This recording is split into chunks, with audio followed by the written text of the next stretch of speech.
नमस्कार। दिशाएं प्रोग्राम में आपका स्वागत है। और आज हम जो हमारे युवा साथी प्रोग्राम को देख रहे हैं उनके लिए एक नए कोर्स के साथ में वापस आपके समक्ष उपस्थित हैं। और जिस कोर्स का नाम है, जिस विषय पर आज हम चर्चा करेंगे वो है कैरियर इन सीएमए। सीएमए का मतलब है कॉस्ट एंड मैनेजमेंट अकाउंटेंट। बड़ा ही देश का पॉपुलर कोर्स है। और अगर एक डेटा आपसे मैं शेयर करूं तो देश में लगभग 5 लाख स्टूडेंट इस कोर्स को कर रहे हैं, जो कि देश के विभिन्न पार्ट्स में फैले हुए हैं। और इसके अलावा लगभग 85,000 85,000 मेंबर्स अब तक इस कोर्स में शामिल होकर के हमारे मेंबर के रूप में सीएमए इंस्टीट्यूट से जुड़े हुए हैं और डिफरेंट एरियाज में अपनी सर्विसेज दे रहे हैं। हमने एक्सपर्ट के रूप में आज इन्वाइट किया है इंस्टीट्यूट के अध्यक्ष प्रेसिडेंट जो चंडीगढ़ से आए हैं, बलविंदर सिंह जी को। बलविंदर सिंह जी का एक संक्षिप्त परिचय देना चाहूँगा। बलविंदर सिंह जी पिछले 23 साल से इस सीएमए की प्रैक्टिस कर रहे हैं। लास्ट ईयर इंस्टीट्यूट के उपाध्यक्ष वाइस प्रेसिडेंट थे, वर्तमान प्रेसिडेंट है, सेंट्रल काउंसिल मेंबर हैं, गवर्नमेंट की प्लस इंस्टीट्यूट की बहुत सारी कमेटी के अध्यक्ष हैं और पिछले लंबे समय से प्रोफेशनल सेवाएं दे रहे हैं। बलविंदर सिंह जी, आपका इस प्रोग्राम में बहुत स्वागत है। नमस्कार। नमस्कार सर। बलविंदर सिंह जी, आप बताएं ये जो कोर्स है, ये सीएमए कोर्स क्या है और इसमें किस प्रकार से एक स्टूडेंट एडमिशन ले सकता है? जी सर, सीएमए कोर्स का फुल नेम है cost and management accountancy course, जिसमें 2 मेजर रोल हैं हमारे। कॉस्ट यानी जितने भी वर्ल्ड ओवर प्रोडक्ट्स बन रही हैं उसकी कॉस्ट कैसे निकाली जा सके, वो हमारी संस्था इस एरिया में योगदान देती है, प्रशिक्षण देती है।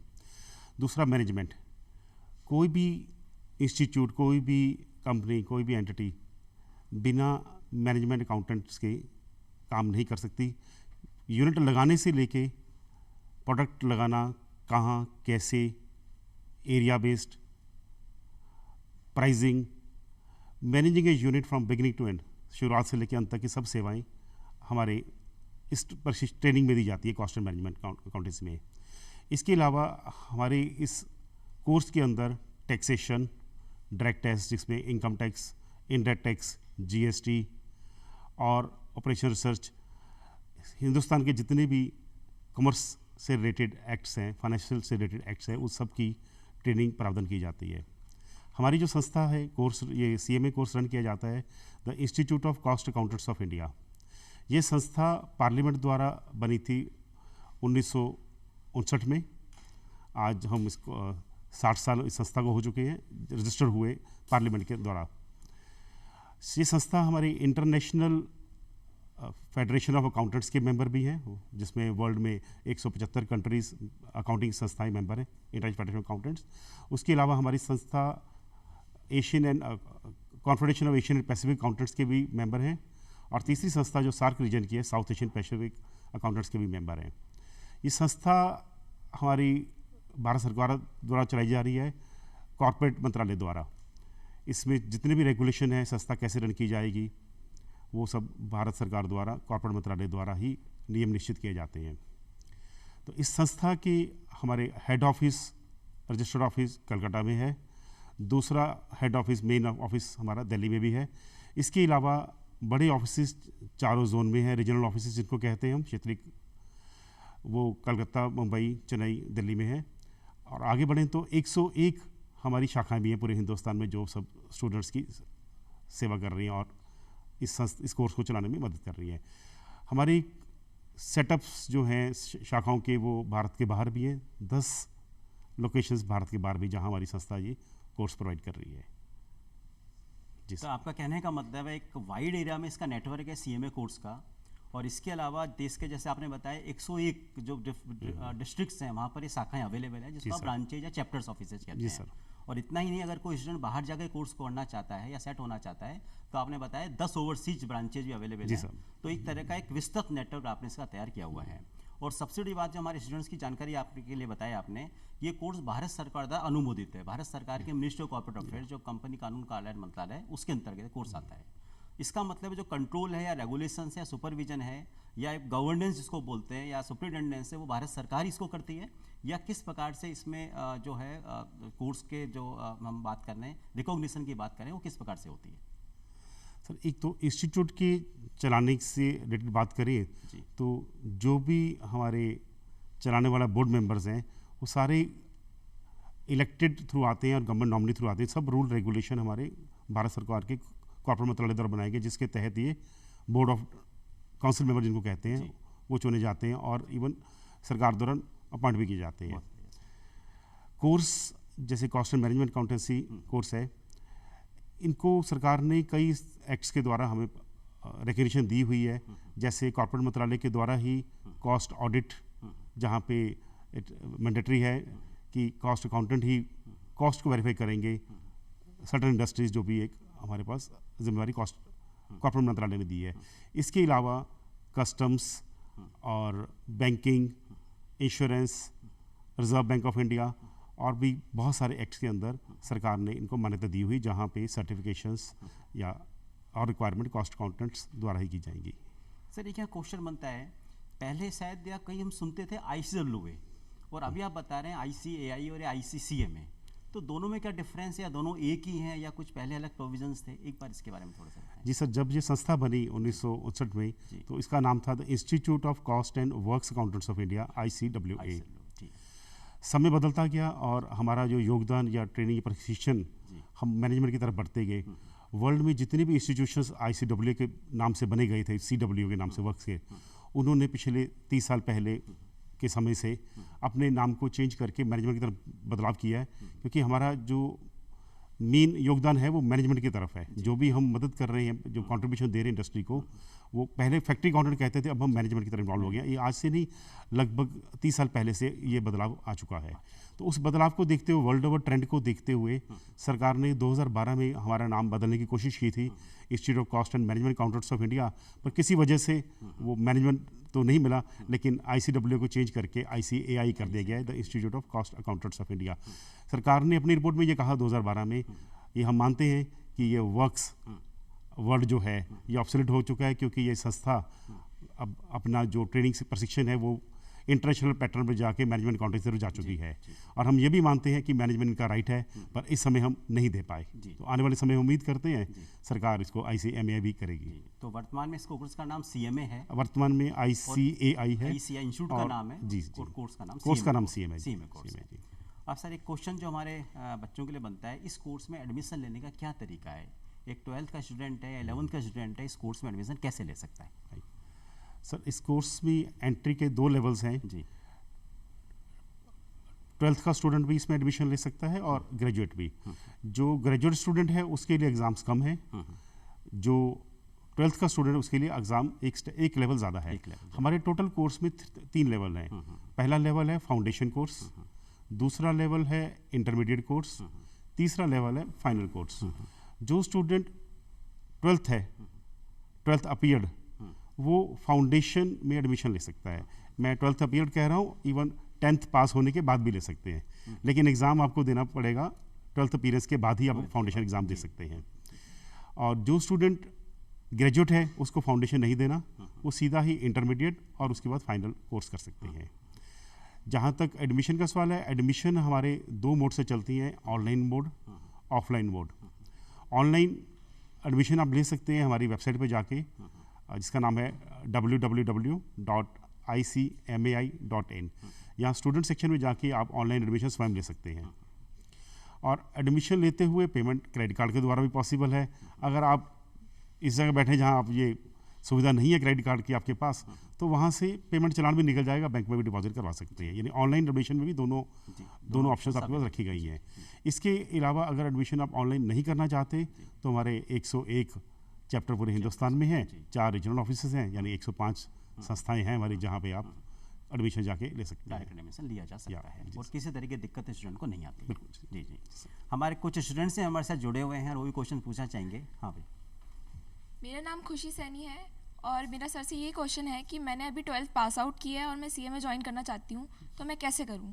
सर वही क्वेश्चन है, लेकिन जी वापस बताएंगे। हाँ जी, मैंने जैसे अभी बताया जी कि 12th पास आउट किया है तो आपको रास्ता फाउंडेशन कोर्स के द्वारा स्टार्ट होता है। फाउंडेशन की एडमिशन आप ऑनलाइन भी जाके ले सकते हैं ICMAI.in पे, या किसी भी चैप्टर से आप विजिट करके भी ले सकते हैं। एक बार वेबसाइट एडमिशन वेबसाइट का नाम हमारा www.icmai.in। तो ये है जिसमें कि आप फाउंडेशन में एडमिशन ले सकते हैं और ऑनलाइन या ऑफलाइन जैसा हमने बताया दोनों इसमें आप एडमिशन ले सकते हैं। नेक्स्ट मेरा नाम कशिश जैन है और मैं अभी फाउंडेशन कर रही हूँ और मुझे ये पूछना है कि फाउंडेशन में कितने सब्जेक्ट्स होते हैं। सर एक बच्चों का स्वाभाविक सा क्वेश्चन बनता है, अगर एडमिशन ले लिया तो चाहेंगे कितने सब्जेक्ट्स हैं। जनरली हम देखते हैं सिलेबस क्या है, सब्जेक्ट्स कितने हैं, या किस तरह के सब्जेक्ट्स हैं, या बच्चे के 12th या 11th के लेवल्स को मैच करते हैं नहीं करते, तो आप थोड़ा सा बताएं सर। जी पहले मैं इनके सवाल का जवाब जी, देता हूँ कि जी। फाउंडेशन में कितने सब्जेक्ट्स हैं। जी। फाउंडेशन में 4 सब्जेक्ट्स हैं, जी जिसमें मेनली अकाउंटेंसी है, बिजनेस, स्टैट्स एंड मैथ्स, जी इकोनॉमिक्स, जी। लॉ एंड एथिक्स, 4 सब्जेक्ट हैं। जी। अदरवाइज इसके अलावा भी अगर बात करें आगे की, फाउंडेशन करने के बाद नेक्स्ट लेवल जो हमारा आता है वो इंटरमीडिएट है।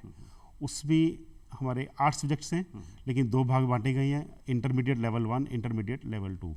कोई भी स्टूडेंट चाहे वो दोनों लेवल इकट्ठे भी दे सकता है, इंटर 1, इंटर 2, या अलग अलग करके, यानी 4 और 4 पेपर अलग अलग समय पे भी दे सकता है। इंटरमीडिएट कंप्लीट करने के बाद फाइनल लेवल है, उसमें भी 2 पार्ट्स हैं, लेवल 3, लेवल 4। 4 सब्जेक्ट लेवल 3 में हैं, 4 लेवल 4 में हैं, यानी कुल मिला के 20 subjects, foundation, inter 1, inter 2, 20 paper, foundation को मिला के 20 सब्जेक्ट्स बन 20 जाएंगे। सब्जेक्ट्स हो जाते हैं। अच्छा, टोटल 20 सब्जेक्ट अगर किसी पर्सन ने कर लिया, स्टूडेंट ने कर लिया, जी। तो सीएमए वो बन जाता है। जी सर। ट्रेनिंग की रिक्वायरमेंट अलग होगी, लेकिन एक जी, एकेडमिक ट्रेनिंग पार्ट भी में है, बात हाँ। करें तो 20 सब्जेक्ट की तैयारी के साथ पास होने के बाद में बन जाता है। जी सर। हाँ, नेक्स्ट। हेलो सर, मेरा नाम ऋतिक बंसल है। मेरा सवाल आपसे ये है कि सामने तो देखा जाता है कि कॉमर्स जो सीएमए होते हैं, सीएमए ज़्यादातर कॉमर्स के विद्यार्थी अपेयर होते हैं, लेकिन क्या इसमें आर्ट्स के विद्यार्थी भी सीएमए कर सकते हैं क्या सर? सर बड़ा वैलिड क्वेश्चन है। 12th में बच्चा डिफरेंट स्ट्रीम से करता है, कोई साइंस का होगा, कोई आर्ट्स का होगा, कॉमर्स का होगा, और एक जनरल मार्केट का अप्रहेंशन है, भ्रांति है कि कॉमर्स का बच्चा एडमिशन ले पाता है। तो बड़ा वैलिड सा क्वेश्चन है कि क्या सभी स्ट्रीम के बच्चे इसमें एडमिशन ले सकते हैं, या मान लीजिए कोई आर्ट्स का बच्चा है जैसे बता रहे हैं, तो क्या उनके लिए अलग से कुछ प्रिपरेशन करना पड़ेगा, या अलग से सब्जेक्ट तैयारी करनी पड़ेगी, या वही 4 सब्जेक्ट रहेंगे? जी, हमारा कोर्स जो खुला हुआ है वो सभी के लिए है, चाहे वो कॉमर्स का विद्यार्थी है, चाहे वो आर्ट्स का है, चाहे साइंस का है, तीनों के लिए ओपन है ये। सब्जेक्ट्स हमारे सेम रहेंगे, चाहे आप आर्ट्स से आ रहे हैं, चाहे आप कॉमर्स से आ रहे हैं। तो कुछ मेहनत करनी पड़ेगी, जैसे सब्जेक्ट्स के मैंने नाम बताए आपको, उसमें अकाउंटेंसी है, कुछ बिजनेस मैथमेटिक्स है, बाकी 2 सब्जेक्ट तो आप मिलते जुलते कह सकते हैं कि आपने आर्ट्स में किए होंगे। सर क्या इसमें कुछ परसेंटेज क्राइटेरिया भी होता है कि इतने परसेंट आएंगे तभी फाउंडेशन में एडमिशन होगा, या सिर्फ पास होना ही सफिशिएंट है? जी, फाउंडेशन का रिजल्ट जो है वो पास होना ही सफिशिएंट है, परसेंटेज ऑफ मार्क्स मैंडेटरी नहीं है। जी, फाउंडेशन एडमिशन, फाउंडेशन जैसे आप पास हो जाएंगे, आप उसके नेक्स्ट लेवल के एडमिशन ले सकते जी, हैं उसमें आप। जी। हाँ, नेक्स्ट। मेरा नाम रजत शर्मा है। मैं आपसे ये सवाल पूछना चाहता हूँ कि इस कोर्स को करने का कितना खर्चा लगता है? सर राजस्थान है हमारा, हाँ, जी, जी। राजस्थान में आपका इंटरव्यू हो रहा है, जी। और ऑब्वियस सी बात है कि एक बच्चे के पेरेंट्स के स्वाभाविक से एक जिज्ञासा होती है, वो जानना चाहता है कि कोर्स का टोटल खर्चा, हालांकि आपका क्वेश्चन तो फाउंडेशन रिलेटेड है, लेकिन मेरा है कि आप एक बार जो तीनों लेवल आपने बताए, इसमें अगर आपको जानकारी हो टोटल खर्चा, या आप अगर बताना चाहें तो कितना? जी, मैं टोटल बताता हूँ। जी। जैसे मैंने आपको बताया कि हमारी संस्था भारत सरकार द्वारा जी, जी। संचालित है, जी, जी। तो कोई भी इसमें प्रॉफिट एलिमेंट नहीं है, जी। सब कुछ यही सरकार का ही है। तो इसमें जो फीस रखी गई है, फाउंडेशन की फ़ीस 4,000 रुपये है। जी। जब वो पास कर लेते हैं तो उसके बाद इंटरमीडिएट लेवल की फ़ीस दोनों ग्रुप के मिला के 20,000 20,000 रुपये है। जी। उसके आगे चलेंगे तो फाइनल लेवल में फ़ीस 17,000 रुपये है। 17,000। यानी टोटल अगर आप लगभग 2.5 साल मिला के चलेंगे, 4,000, 20,000 और 17, 41,000। ये सिर्फ फीस हमारे किसी कोचिंग के नहीं, इसमें सब कुछ शामिल है। आपको ये 20 के 20 सब्जेक्ट का स्टडी मटेरियल हमारे द्वारा दिया जाएगा, कोई भी और बुक लेने की रिक्वायरमेंट नहीं है। हर लेवल पे आपको स्टडी मटेरियल साथ दिया जाएगा, कोई भी एक्स्ट्रा कॉस्ट नहीं है, इसी के अंदर सब कुछ इंक्लूडेड है। इसके अलावा हमारे कोर्स के अंदर कंप्यूटर ट्रेनिंग भी शामिल है, जिसकी फीस भी इसके अंदर ही इंक्लूडेड है। अच्छा, ग्रेट, तो बड़ा अच्छा कोर्स है। हाँ, आपको अगर कुछ एक्स्ट्रा देना है तो वो एग्जामिनेशन फीस देनी होगी, एग्जामिनेशन फॉर्म भरते हुए। तो आपका कहने का मतलब है जो 41,000 की फीस है उसमें न केवल स्टडी मटेरियल की फीस है, कोर्स की फीस है, कोचिंग क्लासेज की फीस है, और कंप्यूटर की फीस भी जी है। जी, बिल्कुल। तो मुझे लगता है कि भारत सरकार का कोर्स इस कारण से इससे सस्ता कोर्स या इससे अच्छा कोर्स तो शायद हो ही नहीं सकता स्टूडेंट्स के लिए। हाँ, नेक्स्ट। मेरा नाम प्रांजल माहेश्वरी है और मैं सर से ये जानना चाहती हूँ कि फाउंडेशन में हर सब्जेक्ट में पास होने के लिए कितने मार्क्स लाना ज़रूरी है? जी सर, बड़ा सा वैलिड क्वेश्चन है। जी। इंडिविजुअल पेपर में या एग्रीगेट जो जनरली हम सुनते हैं, जी, तो वो क्या चीज़ है? प्रोफेशनल एग्जामिनेशंस में मार्क्स का सिस्टम अलग है। जी। हम जो ग्रेजुएशन में करते हैं वो कुछ और जी, चलता है। जी। हमारे सीएमए एग्जामिनेशन में जो पासिंग मार्क्स है, 4 सब्जेक्ट हैं फाउंडेशन के, सब में कम से कम 40 नंबर चाहिए होंगे, लेकिन टोटल पास होने के लिए 200 मार्क्स 200 नंबर, यानी कि ओवरऑल पासिंग मार्क्स 50% होने चाहिए, लेकिन किसी भी सब्जेक्ट में 40% से कम नहीं होने चाहिए। यानी आप इन केस 200 नंबर ले पाते हैं और एक सब्जेक्ट में 39 रह जाते हैं, जी, जी। तो पास नहीं माने तो जाते, पूरा ग्रुप फेल हो जाएगा तो उसका। पूरा ग्रुप फेल आ जाता है। अच्छा अच्छा, मतलब इंडिविजुअल सब्जेक्ट में पास होने के लिए 40% मार्क्स जी। और एग्रीगेट 50% मार्क्स। जी सर। सर क्या यही सिस्टम आपका इंटरमीडिएट में है? जी एग्जैक्टली सेम सिस्टम हमारा इंटरमीडिएट ग्रुप 1, 2 जी। और उसके बाद फाइनल में भी यही सिस्टम है। सभी प्रोफेशनल एग्जामिनेशन में इंडिया में इसी तरह के सिस्टम चलाए जा रहे हैं। 40% 50%। जी सर। तो क्या कैंडिडेट्स के लिए 40% मार्क्स लाना एक उसकी स्टडी तो क्या अपने मायने रखती है, लेकिन जनरल एक एवरेज कैंडिडेट की बात करें तो क्या उसके लिए इजी होता है या उसको विशेष मेहनत करनी पड़ती है या कोई फोकस स्टडी उसको करनी पड़ती है? जी क्योंकि ये कोर्स प्रोफेशनल कोर्स है, जी तो मेहनत ग्रेजुएशन से तो कुछ आगे करनी पड़ेगी। जी ग्रेजुएशन में हमारे 33 नंबर पर भी पास होते हैं काफ़ी ज़्यादा जी, यूनिवर्सिटीज़ जी, में, जी। तो प्रोफेशनल एग्जामिनेशन होने की वजह से कुछ एक्स्ट्रा एफर्ट्स तो आपको करने पड़ेंगे इसमें। एक्स्ट्रा एफर्ट्स है वो उसको करने पड़ेंगे, जिससे कि बच्चा 40 या 50% जी, जो मार्क्स वो बिल्कुल। लेकर के। नेक्स्ट। मेरा नाम पायल अग्रवाल है। सर से मेरा ये सवाल है कि सीएमए के कोर्स में स्टूडेंट का ओवरऑल पासिंग परसेंटेज क्या रहा है?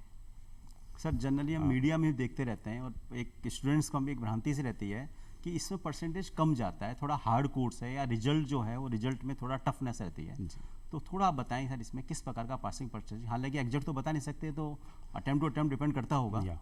तो थोड़ा सा बताएं डिटेल में। जी पासिंग परसेंटेज डेफिनेटली ये यूनिवर्सिटी कोर्स नहीं है तो उससे हम बराबरी नहीं कर सकते।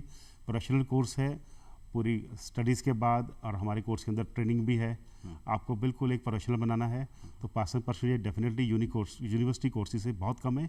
लेकिन पिछले कुछ सालों में हमने देखा कि उसमें बहुत ही ज़्यादा ग्रोथ हो रही है, यानी आजकल के आप सब स्टूडेंट्स ज़्यादा मेहनत कर रहे हैं और इस कोर्स को ज़्यादा से ज़्यादा पास करने की कोशिश कर रहे हैं। आज से 5-7 साल पीछे जाएं और आज में जाएं तो पासिंग परसेंटेज बहुत ही हाई बढ़ोतरी हो रही है। तो परसेंटेज डे बाई डे बढ़ता जा रहा है इंक्रीमेंटल वे में, स्टूडेंट्स जी, को जी। फ़ायदा मिल रहा है, तो इसमें स्टूडेंट्स की इंटेलिजेंस भी डेफिनेट शामिल है, उनकी मेहनत भी शामिल है और स्टूडेंट्स उसका फ़ायदा ले सकते जी। हैं। नेक्स्ट बताएं। मेरा नाम साक्षी गर्ग है। मैं सर से ये पूछना चाहती हूँ, अगर कोई किसी विषय में फेल हो जाए तो वो आगे क्या करे? हाँ सर, जैसा आपने बताया कि 40% मार्क्स इंडिविजुअल में चाहिए और 50% चाहिए, अगर वो बच्चा फेल हो गया तो ऑब्वियस सी बात है आप तो फेल मानेंगे उसको, इंस्टीट्यूट फेल मानेगा, तो बच्चे का नेक्स्ट क्या ऑप्शन है, वो क्या करेगा? जी जब कोई भी स्टूडेंट किसी एक विषय में फेल हो जाता है तो ये डेफिनेटली उसको कोर्स में आगे बढ़ना है, तो you have to go for the next examination. जी। हमारा जो एग्जामिनेशन है वो हर 6 महीने बाद होता है, जून और दिसंबर, और इसकी डेट्स भी फिक्स है, कोई डेट शीट का इंतजार नहीं करना पड़ता।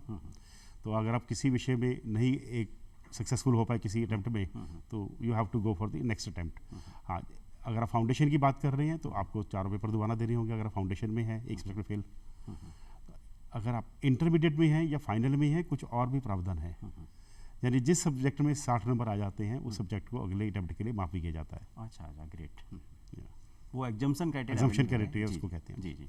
सर एक रिलेवेंट सा क्वेश्चन यहाँ पर बनता है कि मान लीजिए बच्चा फेल हो गया और आपने बताया कि जैसे फाउंडेशन में 4000 का फीस लगेगा या उसमें 20,000 का फीस है, तो क्या पूरा फीस का पेमेंट वापस करना पड़ेगा या उसको वो फीस में एक एडजस्टमेंट उसका हो जाएगा? जी सर, एडमिशन फीस तो एक ही बार है, जैसे 4,000 रुपये फाउंडेशन के हैं या इंटरमीडिएट के 20,000 या फाइनल के मैंने 17 बताए आपको। जी। एग्जामिनेशन फीस तो लगभग 700 रुपये 800 जी, रुपये जी, की वो वापस लगभग है, उतना ही आपको हर 6 महीने बाद देना पड़ेगा एग्जामिनेशन पीरियड की जो फीस है। तो जो fees admission fees one time ही रहेगी। जी, ये जो फीस है इसकी वैलिडिटी कब तक रहती है सर? फीस की वैलिडिटी परमानेंट है जी, अच्छा, परमानेंट। 7 साल के बाद रिन्यूअल जरूर होता है, लेकिन वो भी जस्ट फ्यू हंड्रेड रुपीज़। जी जी, बहुत कम। Permanent तो रहेगी एक फीस। परमानेंट एक बार उसका जी, एडमिशन, तो बिल्कुल, आप बिल्कुल पीछे पड़ जाते हैं कि बच्चा पास करके एग्जाम आए। हाँ भाई, नेक्स्ट। जैसे मेरा अभी ग्रेजुएशन पूरा हुआ है, तो अगर मुझे इस कोर्स में आना है तो मुझे कुल कितने पेपर देने होंगे? सर अभी आप जैसा बता रहे थे कि फाउंडेशन जो है बच्चा 12th के बाद में फाउंडेशन का भी लेवल है और फिर नेक्स्ट लेवल है उसका, तो इनका साथ ग्रेजुएशन उन्होंने कर लिया। या। तो यहाँ मेरे दो एक क्वेश्चन और साथ में, ग्रेजुएशन के बाद में क्या कोर्स में डायरेक्ट एंट्री है या कोई एग्जाम्सन है?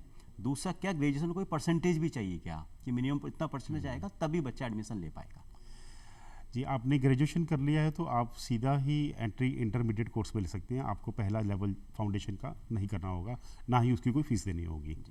तो इंटरमीडिएट लेवल से आप डायरेक्ट एंट्री कर सकते हैं। इसमें मिनिमम मार्क्स का कोई भी क्राइटेरिया नहीं है, पासिंग इन दी ग्रेजुएशन से आप आगे कोर्स पे इंटरमीडिएट में एडमिशन लेके आगे बढ़ सकते हैं। सिर्फ पास चाहिए इंटरमीडिएट जी में। और सर तीसरा एक क्वेश्चन है इसमें, स्ट्रीम मान लीजिए आर्ट्स से है बच्चा तो भी उसमें इंटरमीडिएट के डायरेक्ट एडमिशन लिया जा सकता है? जी सर, आर्ट्स ग्रेजुएट भी डायरेक्ट एडमिशन इंटरमीडिएट में ले सकते हैं जी। तो कोई एडिशनल पेपर वगैरह के प्रिपरेशन वगैरह कुछ नहीं नहीं करना? सर, पेपर सिलेबस सब सेम है सबके लिए। सब सेम है जी जी, इसमें कुछ नहीं करना पड़ेगा। नेक्स्ट। मेरा नाम रूपल अग्रवाल है। मेरा सर से ये सवाल है कि इस कोर्स में ट्रेनिंग करनी पड़ती है क्या? सर जैसा आपने बताया प्रोफेशनल कोर्स है, और प्रोफेशनल कोर्स मुझे लगता है कि कंप्लीट नहीं हो पाता, उसमें संपूर्णता नहीं आ पाती जब तक ट्रेनिंग का कंटेंट साथ में ना हो। और जनरली हम देखते भी हैं, चाहे और कोई भी कोर्सेज करें, ट्रेनिंग का कंटेंट बड़ा इंपॉर्टेंट होता है। ट्रेनिंग भी शायद मुझे लगता है कि कंपनीज वगैरह में या कुछ इस प्रकार से होती है, तो इसके बारे में थोड़ा डिटेल से आप बताएं, ट्रेनिंग का क्या क्राइटेरिया है सर? जी सर, जो हमारे CMA क्वालिफाई कर जाते हैं उनके पास 2 ऑप्शन रहती है कि वो जॉब में जाए या अपनी प्रैक्टिस खोले। तो जब भी आप हमारी संस्था का मेंबर बनना चाहेंगे तब आपके पास 3 साल का एक्सपीरियंस होना चाहिए। ट्रेनिंग या एक्सपीरियंस या मिलके 3 साल का होना चाहिए मेंबर बनने के लिए। जहाँ तक एग्ज़ाम में बैठने की बात है, जो नए स्टूडेंट अब 1 जनवरी से ज्वाइन करेंगे उनको 15 महीने की ट्रेनिंग करनी पड़ेगी फाइनल लेवल का रिजल्ट लेने से पहले। यानी फाउंडेशन कर लीजिए, इंटर कर लीजिए, फाइनल के लास्ट ग्रुप में अपीयर होने से पहले 15 महीने की ट्रेनिंग करनी पड़ेगी, फाइनल के पास होने से पहले। ये कंपलसरी 15 महीने की ट्रेनिंग या कोई भी जॉब एक्सपीरियंस। अच्छा, ट्रेनिंग है, जॉब ये एक्सपीरियंस। नए स्टूडेंट्स के लिए है जो 1 जनवरी से एडमिशन लेने वाले हैं। 1 जनवरी 2020 से 2020 से जी। जो पुराने स्टूडेंट हैं उनके लिए ये ट्रेनिंग पीरियड 6 महीने का है। प्रेजेंट स्टूडेंट के लिए 6 महीने का है एग्जाम में बैठने से पहले, फाइनल एग्जाम से पहले 6 महीने का है। अभी जो प्रेजेंट जी, स्टूडेंट्स जी, हैं, जी। न्यू एडमिशंस के लिए 15 महीने कर दिया गया है। तो जैसा आप ट्रेनिंग का बता रहे हैं 1 जनवरी 2020 से, ट्रेनिंग कहाँ लेनी पड़ेगी स्टूडेंट को? किसी कंपनी में या किसी कोस्ट अकाउंटेंट के पास में कहाँ ट्रेनिंग लेनी पड़ेगी? ट्रेनिंग के दोनों तरह के ऑप्शन हैं जी। हिंदुस्तान में हमारे साथी प्रैक्टिस कर रहे हैं एज अ कॉस्ट अकाउंटेंट, जिन्होंने अपने ऑफिस खोले हुए हैं, और आप ट्रेनिंग उनके पास भी कर सकते हैं प्रैक्टिसिंग कॉस्ट अकाउंटेंट, या किसी भी कंपनी में कर सकते हैं। उस कंपनीज की जो रिकग्निशन क्राइटेरिया है वो कुछ हमारे टर्नओवर और नेटवर्थ क्राइटेरियाज हैं कि अच्छे लेवल की कंपनी पे करनी है, किस लेवल की कंपनी करनी है, वो हमारे कुछ कंडीशंस हैं, उसको फुलफिल करके आप कॉर्पोरेट ट्रेनिंग में भी जा सकते हैं। तो ट्रेनिंग में कंपनी रजिस्टर्ड होगी आपके पास में और उनके अंडर में ट्रेनिंग कर सकते हैं? कंपनी रजिस्टर नहीं हम करते, बेसिकली हम ये देखते हैं कि कंपनी का साइज़ क्या होगा, साइज के हिसाब से ट्रेनिंग, साइज़ की कंडीशंस हैं, उसके अकॉर्डिंगली आप कर सकते हैं। और एक सर एक लेमेंस का क्वेश्चन है, ट्रेनिंग में क्या सिखाया जाता है या बच्चा क्या सीखता है? सर आप एकेडमिक में रहेंगे तो आप सिर्फ बुकिंग नॉलेज में रहेंगे। ट्रेनिंग में आपको स्टार्टिंग विद ऑफिस कल्चर, तो practicality how to do a job. Even आप ट्रेनिंग में जाते हैं तो आप मान लीजिए कॉर्पोरेट ट्रेनिंग में गए, चाहे कॉर्पोरेट प्रैक्टिसिंग कॉस्ट अकाउंटेंट के पास गए, तो स्टार्टिंग तो आपकी ये हुई कि ऑफिस कल्चर कैसा होता है, उसके बाद आपकी जो थ्योरी में सीखा गया वो प्रैक्टिकली कैसे चलाया जाता है। हमारे जो मेन कंटेंट कोर्स के बताए गए, कॉस्ट अकाउंटिंग की, कॉस्ट अकाउंटिंग, मैनेजमेंट अकाउंटिंग, उसके बाद फाइनेंशियल अकाउंटिंग, डायरेक्ट टैक्सेस, इन सब की प्रैक्टिकल नॉलेज, ऑफिस एक्सपीरियंस तो आपको ऑफिस में पहुंच के ही पता चलेगा। एज एन एम्प्लॉय वो वर्क करता है और सीखता है वो। नेक्स्ट। मेरा नाम अनिरुद्ध है। मेरा सर से ये सवाल है, क्या सर CMA के रजिस्ट्रेशन के लिए हमें इंस्टीट्यूट जाके फॉर्म फिल करना पड़ेगा या फिर हम ऑनलाइन भी फिल कर सकते हैं? और इसकी बुक्स हमें घर पे प्रोवाइड करी जाएगी या फिर हम इंस्टीट्यूट में जाके ले सकते हैं? हाँ, खैर इसको क्वेश्चन सर दे सकते हैं, लेकिन सर एक बार और थोड़ा बच्चों की जानकारी बता दें। हाँ, और जैसे मैंने पहले बताया, एडमिशन के दोनों रास्ते हैं। ऑनलाइन हमारे www.icmi.in वेबसाइट पे जाके ऑनलाइन एडमिशन ले सकते हैं। पेमेंट के दोनों रास्ते आपको बताइए से पहले, चाहे वो ऑनलाइन कर सकते हैं, अदरवाइज चालान का प्रिंट लेके बैंक जा सकते हैं। दूसरा 101 चैप्टर हमारे 4 रीजनल संस्थाएं, वहाँ पे एडमिशन हो सकती है। आपका जो नया सवाल था उसमें ये था कि बुक्स कैसे मिलेंगी। जी सर, बुक्स आपके घर पे, आपके रजिस्टर्ड एड्रेस पे अपने हमारे हेडक्वार्टर से पहुँच जाएंगी। हाँ, कुछ बड़े चैप्टर्स ऐसे हैं जो हमें रिक्वेस्ट करते हैं, जैसे आपके जयपुर चैप्टर भी है, राजस्थान में और बड़े चैप्टर्स भी हैं, वो रिक्वेस्ट करते हैं कि स्टूडेंट क्योंकि हमारा लोकल है तो हमारे पास भेज दीजिए, हम अपने आप ही पर्सनल लेवल पे भी दे सकते हैं। ये भी एक प्रावधान है हमारे पास बड़े चैप्टर्स में। तो फिजिकल बुक्स का कलेक्शन चैप्टर ऑफिस के थ्रू अवेलेबल है, ये फैसिलिटी स्टूडेंट को। तो एक जो पोस्टेज वाला टाइम स्टूडेंट का बच जाता है, अपनी स्टडी स्टूडेंट को स्टार्ट कर सकते हैं। सर मेरा नाम कृतिका है और मेरा प्रश्न आपसे ये है कि जैसे कोई भी कोर्स करने के बारे में सोचते हैं तो बहुत सारी किताबें मार्केट में होती हैं, रेफ़र करते हैं लोग, तो इसमें भी ऐसा कुछ है कि रेफरेंस की किताबें पढ़नी पड़ती है या कोई पर्टिकुलर इसी कोर्स की किताबें मिलती हैं? सर बड़ा वैलिड क्वेश्चन है, 2 क्वेश्चन का मतलब कर दिए। एक तो आपने बताया स्टडी मटेरियल आप लोग देते हैं, एक तरह के बुक्स ही हैं वो। अगर वो बुक्स मान लीजिए समझ में नहीं आए तो क्या रेफरेंस बुक की हेल्प लेना ज़रूरी है, या उन बुक्स ही है जो आप दे रहे हैं, स्टडी मटेरियल दे रहे हैं, वो सफिशिएंट है? जी, जो हम स्टडी मटेरियल दे रहे हैं वो हमारे सिलेबस द्वारा बिल्कुल मैचिंग पे है। हमारे पास हाई क्वालिटी फैकल्टीज़ हैं जो इन बुक्स की प्लानिंग करते हैं, आगे प्रिपरेशन करवाते हैं। और हमारी जो बुक्स हैं हर 6 महीने, जैसे मैंने बताया, हर 6 महीने बाद हमारा एग्ज़ाम होता है, हर 6 महीने हम उनको रिव्यू भी करते हैं कि क्या इसमें क्या बदलाव लाने चाहिए। मैं नहीं मानता कि हिंदुस्तान में हमारे स्टडी मटेरियल से बेहतर कोई और किताब होगी। बहुत बढ़िया। फिर भी आपने जैसे क्वेश्चन किया कि अगर कोई बात समझ नहीं आई, उस मामले के लिए आप कहीं भी जा सकते हैं। मुझे ऐसा लगता नहीं है कि ऐसा कोई सिचुएशन आने वाली है। मतलब डिटेल्ड स्टडी अगर आपकी स्टडी मटेरियल कर ली जाए तो और कोई रेफरेंस बुक की रिक्वायरमेंट नहीं बनेगी। जनरल इस प्रकार से एक कंप्लीट एक स्टडी मटेरियल आपका अवेलेबल है। बहुत बढ़िया सर। हाँ भाई, नेक्स्ट। सर मेरा नाम आदित्य है। मेरा ये सवाल है कि क्या सीएमए के अंदर कोचिंग क्लासेस लेना ज़रूरी है और क्या इसकी कोचिंग क्लासेस अवेलेबल है? सर एक जनरली बच्चों में आम धारणा है कि बिना कोचिंग के या बिना नोट्स के स्टडी कंप्लीट नहीं हो पाती।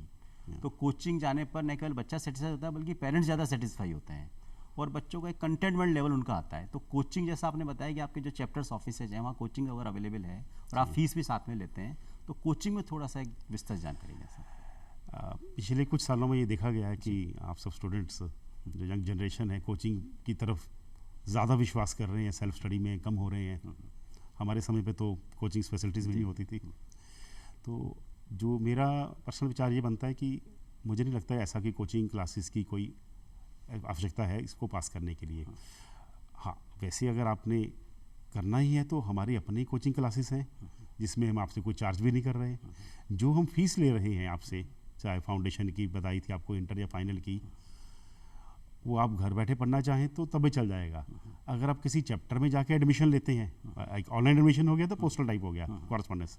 अगर आप चैप्टर जाके एडमिशन लेते हैं, फीस वही रहेगी और आपको free of cost coaching classes भी मिलेंगी। तो अगर आप कोचिंग क्लासेस लेना ही चाहते हैं तो हमारे चैप्टर में आइए।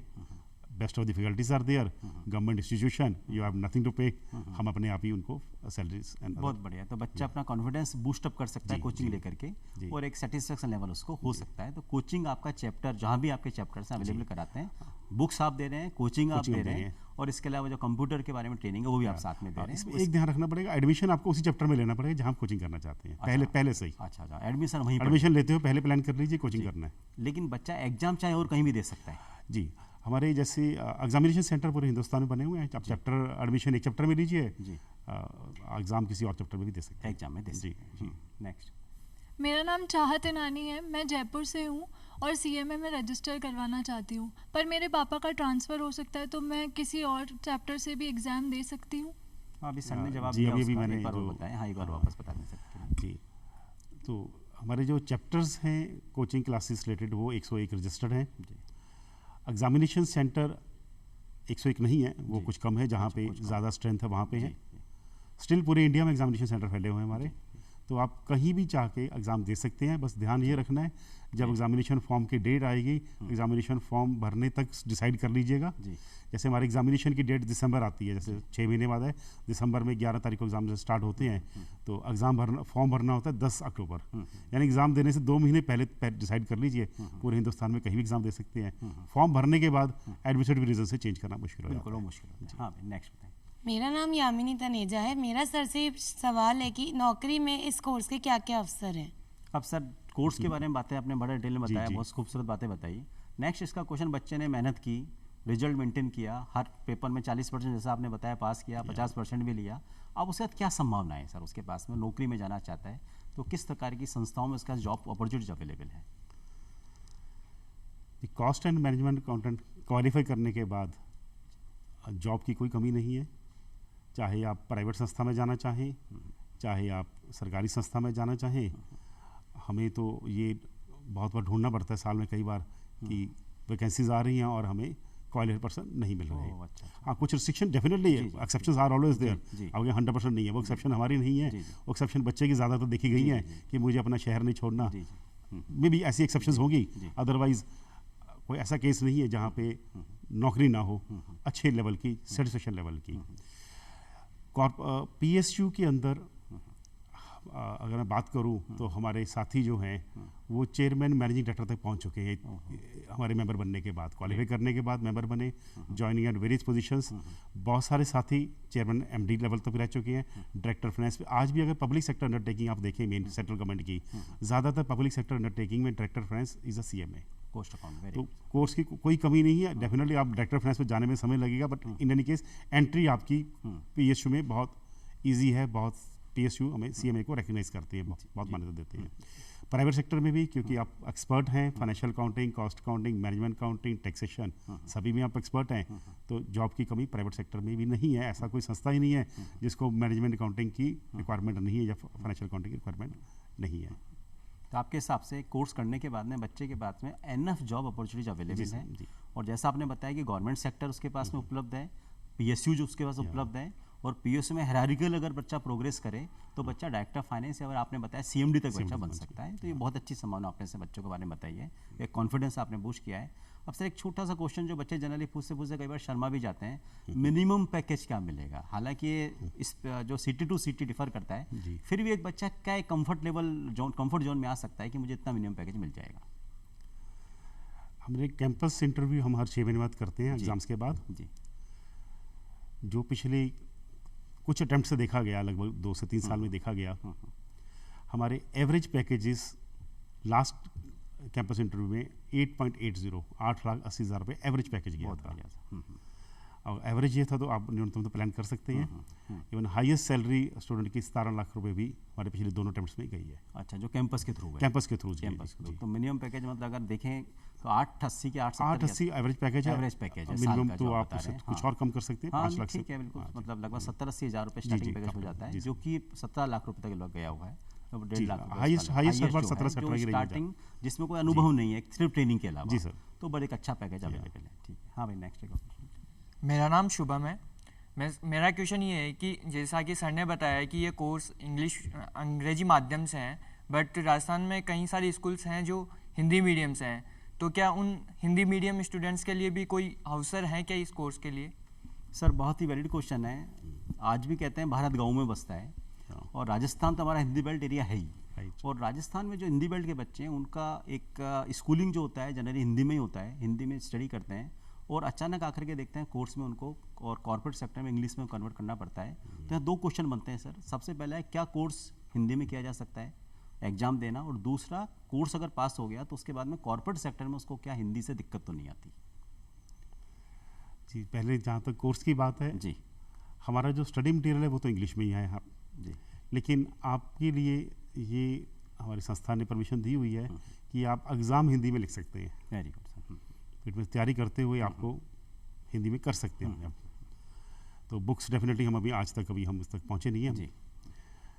जहाँ तक जॉब की बात है, तो मैंने देखा है आज की डेट में डिलीवरी मैटर्स, जी, द लैंग्वेज डजंट मैटर। जी जी जी, बिल्कुल ठीक बात है। तो अकॉर्डिंगली हिंदी बेसिक कम्युनिकेशन अच्छी होनी चाहिए, चाहे वो हिंदी में हो चाहे इंग्लिश में हो। तो कम्युनिकेशन आपकी अच्छी है, आप हिंदी में भी हैं, तब भी जॉब में कोई भी दिक्कत नहीं आएगी। मतलब एक हिंदी इंग्लिश की सिर्फ एक बच्चों की मन में भ्रांति सी है कि मैं इंग्लिश में नहीं कर पाऊंगा, लेकिन बच्चा हिंदी में एग्जाम अपेयर हो सकता है। तैयारी अपनी हिंदी में कर ले, रेफरेंस बुक परचेज कर ले, कोचिंग मटेरियल अवेलेबल जो भी उसको मिल जाए, और अपने हिंदी में एक बार पास करके इंटरव्यू फेस करके और वो कॉर्पोरेट सेक्टर में कंफर्टेबली काम कर सकते हैं। जी, बहुत अच्छा। नेक्स्ट। मेरा नाम यश माहेश्वरी है, और मैं सर से ये क्वेश्चन पूछना चाहता हूँ कि इस CMA करने के बाद नौकरी के अलावा भी कोई अवसर है इस कोर्स में? हाँ सर, एक नौकरी तो आपने बताया, बड़ा अच्छा डिटेल आपने आंसर दिया, बट इसके अलावा बच्चा कहीं जाना चाहे तो क्या संभावना उसके पास में? तो कि आप जब एकेडमिक कोर्स में जाते हैं तो नौकरी ही अवसर रहता है जी। यहाँ प्रोफेशनल कोर्स में आए हैं जी, तो नौकरी के अलावा अवसर हैं डेफिनेटली। जैसे मैंने पहले बताया, पास करने के बाद आप नौकरी में जा सकते हैं, या दूसरा अपना ऑफिस प्रैक्टिस स्टार्ट कर सकते हैं, practice as a cost and management accountant. अगर प्राइवेट लेवल की बात करें, आप कंसल्टेंसी से शुरू हो जाते हैं। You are consultant in finance, consultant in costing, consultant in management accountancy. ये तो मैं कंसल्टेंसी की बात कर रहा हूँ, लेकिन सरकार ने भी हमें मान्यता दी हुई है। जैसे cost audit corporate law 148 section के अंदर मैंडेटरी है। फैक्ट्रीज, बड़ी कंपनी, 100 करोड़ से बड़ी कंपनी, 50 करोड़ से बड़ी कंपनी, इस तरह के कुछ प्रावधान हैं जहाँ पे कॉस्ट ऑडिट मैंडेटरी है। तो वो आप प्रैक्टिस में आएंगे as a cost and management accountant, तो कुछ प्रैक्टिस कंसल्टेंसी भी कर सकते हैं। कंसल्टेंसी प्रैक्टिस के अलावा मैंडेटरी कॉस्ट ऑडिट प्रैक्टिस भी आप कर सकते हैं। इसके अलावा भी बहुत सारे एक्ट और हैं जहाँ पे हमें मान्यता मिली हुई है।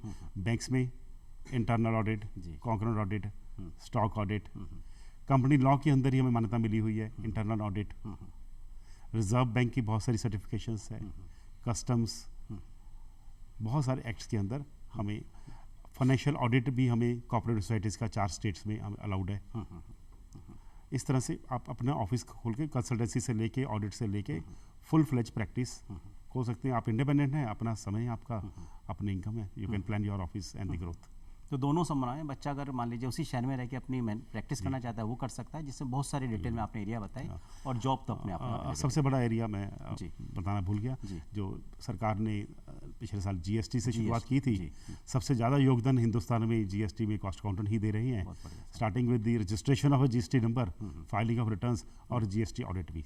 हिंदुस्तान में स्ट्रेंथ जो गवर्नमेंट ऑफ इंडिया की दी है वो सीएमएस ने ही दी है जीएसटी के लेवल में। तो गुड्स एंड सर्विस टैक्स बहुत अच्छा एरिया कॉस्ट अकाउंटेंट्स के लिए अवेलेबल है।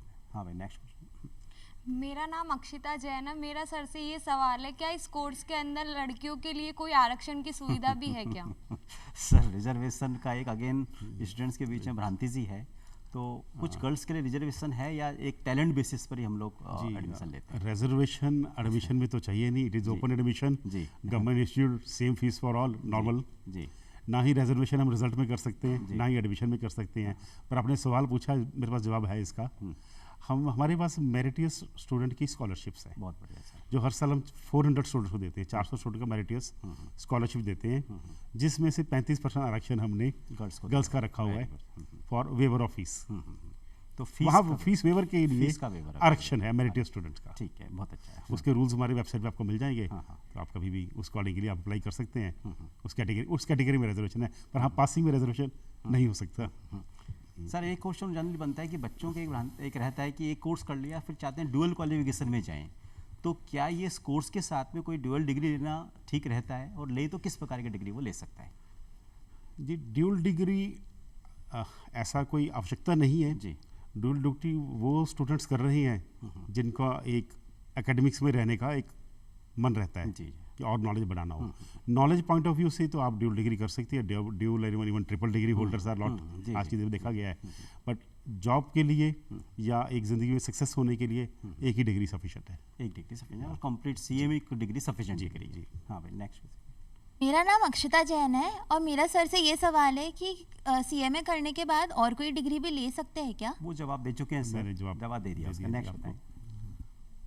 मेरा नाम मोहन शर्मा है और मेरा सवाल सर से ये है कि एक फैमिली बिजनेस को रन करने के लिए सीएमए क्या भूमिका रहती है?